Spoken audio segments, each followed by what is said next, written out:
Baik, untuk bisa menjadi subjek, umat Islam nggak bisa meminta. Dia harus membentuk dirinya. Dan menuju objek, biasanya kita dipecah belah dulu. Sebelum mereka menjadikan kita objek, kita dipecah dulu, diadu, biasa itu selalu. Divide et impera ya? Iya, selalu. Yang satu dipuji-puji sebagai paling NKRI, yang lain dihina-hina, yang satu diberikan fasilitas dan privilege, yang lain supaya kita berkelahi satu sama lain. Itu adalah jawaban Ustadz Bahtiar Nasir saat ditanya Abraham Samad dalam acara Abraham Samad Speak Up. Abraham Samad menanyakan, kenapa umat saat ini menjadi objek, tidak menjadi subjek? Kemudian Ustadz Bahtiar Nasir menjawab dengan statement barusan, yaitu agar kita menjadi subjek, maka kita tidak boleh meminta-minta dan harus menjadi umat yang mandiri. Tetapi kita menjadi objek karena kita mudah diprovokasi, mudah diadu domba dengan legitimasi-legitimasi, kami paling NKRI, orang lain radikal, orang lain intoleran. Ini adalah kewaspadaan yang disampaikan oleh Ustadz Bahtiar Nasir, bagaimana kita umat bersatu kemudian bisa merepresentasikan kepentingan-kepentingan umat. Kita jangan sampai kecurigaan-kecurigaan itu ada terus-menerus karena ada ketidakcocokan. Coba kita dengarkan apa yang disampaikan tokoh yang lainnya. Coba ini untuk muhasabah ya antara tokoh di negeri ini. Kemudian kita coba merenung dan kita di sini tidak akan menghakimi, tapi cobalah kita belajar menilai seseorang atau menilai statement atau menilai langkah siapapun dengan sikap yang objektif. Mari kita dengarkan dulu. Kalau tidak mau Pancasila, tidak mau NKRI, tidak mau UUD 45, tidak mau Bhinneka Tunggal Ika, kita bilang tidak kepada mereka. Udah ya, kita udah dengar tadi apa yang disampaikan oleh Kiai Haji Yahya Khalil Stakuf yang kita hormati, ya, dan kita santri, kita wajib menghormati seorang kiai, siapapun itu kiainya, dan apa yang disampaikan oleh Kiai Haji Yahya Khalil Stakuf tentunya kalau memang ada orang yang mau merongrong NKRI ini, kita setujulah. Tapi ayo kita merenung bersama-sama. Siapa yang dimaksud Kiai Haji Khalil Yahya Stakuf itu? Tapi kemudian ada bukti atau tidak? Jangan-jangan ini adalah termasuk kita sudah terperangkap kena adu domba. Ya, selalu ada kecurigaan dan lain sebagainya. Pun di satu pihak yang lain yang mencurigai tentang paham komunis lah dan lain sebagainya. Jadi kita seolah-olah kita itu ada hantu komunis dan ada hantu khilafah, ada hantu mau merongrong NKRI, tapi sebenarnya itu adalah alat adu domba barangkali gitu. Ya, kemudian Kiai Haji Yahya Khalil Stakuf juga dengan Pilpres ini setidaknya logika yang simpel adalah seharusnya Kiai Haji Yahya Khalil Stakuf mendukung orang NU walaupun di situ ada perbedaan yang lain, tapi karena itu masih sama-sama kader NU, walaupun itu ada di partai lain, tapi seharusnya ini bisa diuraikan bersama-sama.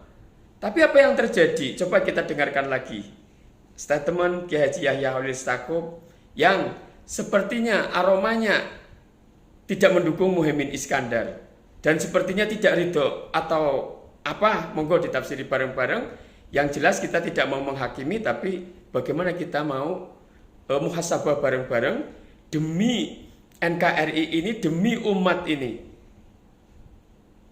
Jangan sampai apa yang dicurigakan kita tapi ternyata itu hanya alat mereka ya, mereka siapapun yang mau mencari kekayaan di negeri ini, dan kita diletupkan alat-alat provokasi, instrumen-instrumen provokasi agar kita teradu domba. Yuk kita dengar bersama-sama. sudah saya sebutkan berulang kali, saya bisa tegaskan sekali lagi di sini bahwa tidak ada calon atas nama NU. Saya ulangi ya, tidak ada calon atas nama NU. Masih perlu diulangi lagi tidak ini? Jadi kalau ada calon itu ya atas nama kredibilitasnya sendiri, kapasitasnya sendiri, track recordnya sendiri, dan seterusnya. Tidak ada atas nama NU. Dengan melihat itu, kita berpikirnya simpelnya adalah begini loh. Kalau kita, tetangga kita ada yang mau menjadi pemimpin, jika pemimpin itu nanti akhirnya bisa merepresentasikan cita-cita kita, kenapa kita tidak dukung?